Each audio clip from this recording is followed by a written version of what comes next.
Well, San Antonio, Texas waited 5 long years for the UFC to come back to town, and the show certainly delivered tonight. John Anik, former UFC Bantamweight champion, Dominic Cruz, Megan Olivi, Leon Edwards, the star of the show. He was a slight favorite going in against Rafael dos Anjos. Certainly held serve tonight, dominated the former champion, and vaults himself into immediate welterweight title contention. I mean, he showed his tactical advantages. He shows how much he thinks. He showed how strong he is in the clinch, in his grappling game. And more than anything, he showed that he can beat you in the pocket and on the outside with his speed, with his elbows, everything. I mean, he is a well-rounded fighter, and he showed that. And he's someone to deal with, right, Megan? He shows he belongs here. I mean, Rafael dos Anjos, former champion, obviously a high ranking up there. Leon Edwards is riding the streak and was somehow going under the radar, but tonight he proved himself out there. Hey, I can beat anybody in this division, and now he's got a lot of attention on him. Of course, for Leon Edwards, his last loss came in 2015 against the current UFC welterweight champion, Kamaru Usman, but it seems, Dom, as though Edwards has his sights set on three-piece and a soda guy, Jorge Masvidal. I mean, you can't really blame them. They had their little altercation in the back a while ago, and I think that the winner of that fight really has a stake to claim for the title. He did lose to Usman, so he has a stake for that too. But the fact that he's calling out Masvidal first, I mean, it just shows you what a G he is, really. I mean, how fun would that fight be? Besides anything else, the lead-up, the build-up, the smack talk, we have to see this just for all of that. All right, well, we'll see if it goes down. Masvidal and Leon Edwards potentially, but of course, they're all chasing Kamaru Usman. So this card was sort of billed as moving night in the heavyweight division. 3 of our 6 fights on the main card were at heavyweight, and that included Greg Hardy, the former NFL Pro Bowler. He had a big night, needless to say, against Juan Adams. Adams had a lot to say before the fight, not much after the fact. Your thoughts on Greg Hardy's performance tonight? Well, Greg Hardy went out there and, you know, he romped him. He got it done. He had that whizzer, which is the single leg defense, and then he just unloaded his right hand. Beautiful takedown defense. So, you know, he knows everybody wants to put him on his back.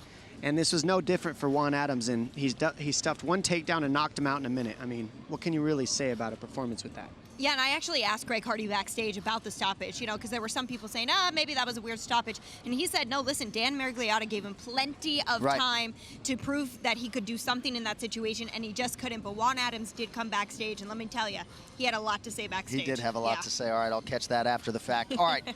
In the heavyweight division, I think tonight's biggest winner, though, had to be Walt Harris, 36 years old. If he's going to make a heavyweight title run, Megan, it's got to come now, and this 12-second knockout of Aleksei Oleinik certainly helps the cause. Yeah, absolutely. In his past 2 fights, he's had 1 minute and 2 seconds of fight time. I mean, he prepared to potentially fight 30 minutes, and there he is getting it done in about 1 minute. I mean, he made a huge statement tonight. He said he's changed a lot of things in his personal life that allowed him the success that he has been finding lately, and whatever it is, he needs to keep doing it. Yeah, I like Walt Harris for this division. I mean, the way that he went out there and just fired it. We need big, athletic, fast heavyweights like that are that tall and rangy. And, you know, this is the era where we're starting to see full-size heavyweights come in that are cutting weight to make heavyweight. The ages of 205ers coming up is slowly dismantling, I think, as this sport evolves. All right, one more heavyweight fight I want to get your thoughts on. How about Andrei Arlovski, right?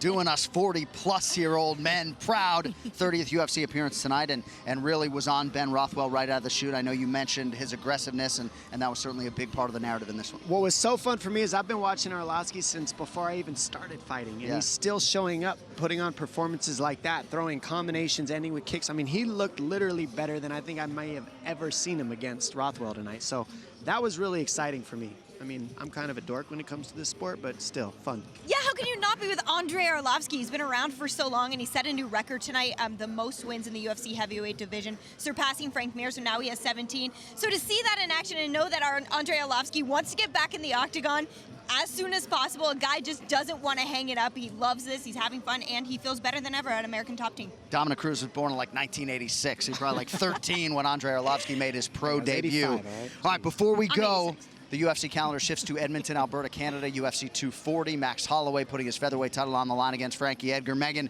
one of your Jersey guys, Frankie Edgar, and at least according to the Vegas odds, he is up against it. We'll see how it goes for Frankie as he tries to break through and finally become a 2-division champ. Yeah, you know, this is a really intriguing matchup. We've looked forward to this 3 times now. This is the 3rd time that they have put these gentlemen against one another, and finally we're getting to see it in Edmonton. And this is no easy task for Frankie Edgar, but he could make history here, being yet another 2-division champion. But Max Holloway, man, he just seems untouchable at featherweight. I mean, he's got the boxing, he's got the takedown defense, and then we do see his groundwork sometimes. I think this is going to be a really fun main event.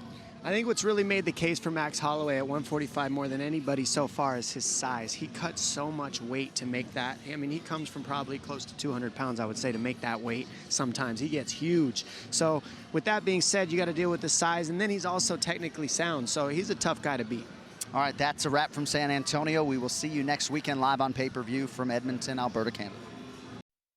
Hello, everyone. It's Ariel Helwani. I just came here to thank you for watching our ESPN YouTube channel. It's the best. You know what else is the best? The ESPN app. You can get highlights, analysis, all that stuff and more. And if you want premium content and live streaming sports, there's only one place for all of that.